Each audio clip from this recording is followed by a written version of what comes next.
जम्मू कश्मीर के रामबन में बादल फटने और भारी बारिश की वजह से हालात बेहद खराब हुए।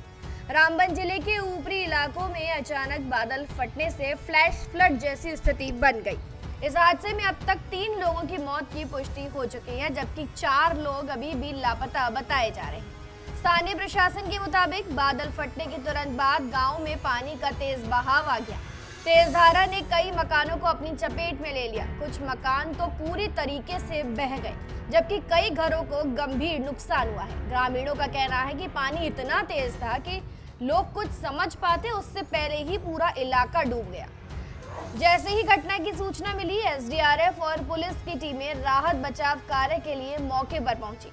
फंसे हुए लोगों को सुरक्षित जगहों पर ले जाया जा रहा है। प्रशासन ने लापता लोगों की तलाश के लिए सर्च ऑपरेशन भी शुरू कर दिया है। अधिकारियों का कहना है कि हालात लगातार बिगड़ सकते हैं क्योंकि बारिश थमी नहीं है। मौसम विभाग ने आने वाले घंटों में और बारिश की चेतावनी दी है और इसी को देखते हुए रेस्क्यू टीमें भेजी जा रही हैं। रामबन और उसके आसपास के इलाकों में नदियों और नालों का जलस्तर तेजी से बढ़ रहा है। लोगों से अपील की गई है कि वो नदी नालों के किनारे ना जाएं और प्रशासन के निर्देशों का पालन करें। वैसे ये पहली बार नहीं है जब जम्मू कश्मीर में इस तरह की तबाही देखने को मिली है। साल 2025 का अगस्त महीना इस राज्य के लिए मानो आपदाओं से भरा हुआ रहा। लगातार हो रही बारिश, बादल फटने और भूस्खलन की घटनाओं ने सबसे ज्यादा जम्मू क्षेत्र को प्रभावित किया है। पिछले ही हफ्ते जम्मू, सांबा, कठुआ और रियासी जिलों में भारी बारिश ने बड़ी तबाही मचाई है। रिपोर्ट्स के मुताबिक इन घटनाओं में 36 से ज्यादा लोगों की जान गई। कई गांवों में बाढ़ जैसे हालात बन गए थे। लोगों को सुरक्षित ठिकानों पर शिफ्ट करना पड़ा और सड़कें कई दिनों तक बंद रही। इसके अलावा 14 अगस्त को जम्मू कश्मीर के किश्तवाड़ जिले में बादल फटने की एक भयावह घटना हुई थी। ये इलाका माता वैष्णो देवी मंदिर पर समुद्र तल से 9000 फीट की ऊंचाई पर स्थित है। किश्तवाड़ में हुए हादसे में कम से कम 60 लोगों की मौत हो गई थी। कई मकान, घर और कैंप पूरी तरीके से बह गए थे। उस समय भी बचाव कार्य में सेना, एनडीआरएफ और स्थानीय टीमें जुटी थी।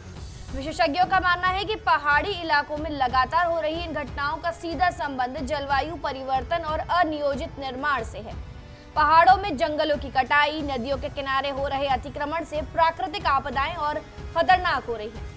बादल फटने की घटनाएं पहले कभी कभी होती थी, लेकिन अब हर साल, कई बार, हर महीने में ये देखने को मिल रही है।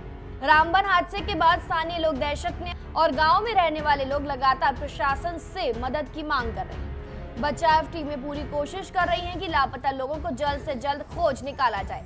हालांकि लगातार हो रही बारिश और खराब मौसम की वजह से राहत कार्य में कठिनाई आ रही है। फिलहाल हालत पर प्रशासन नजर बनाए हुए है। लोगों को सुरक्षित ठिकानों पर भेजा गया है। जिन्हें जरूरत है उन्हें अस्थायी कैंपों में ठहराया जा रहा है। सरकार ने राहत सामग्री भी भेजनी शुरू की है और कुल मिलाकर जम्मू कश्मीर के रामबन जिले में ये घटना फिर याद दिला रही है कि पहाड़ी इलाकों में प्राकृतिक आपदाएं कितनी खतरनाक हो सकती हैं। लोगों से अपील की जा रही है, सतर्क रहें, सुरक्षित रहें और प्रशासन के निर्देशों का पालन करें। फिलहाल जानकारी में इतना ही। खबरों के लिए जरूर सब्सक्राइब करें भारत एक्सप्रेस।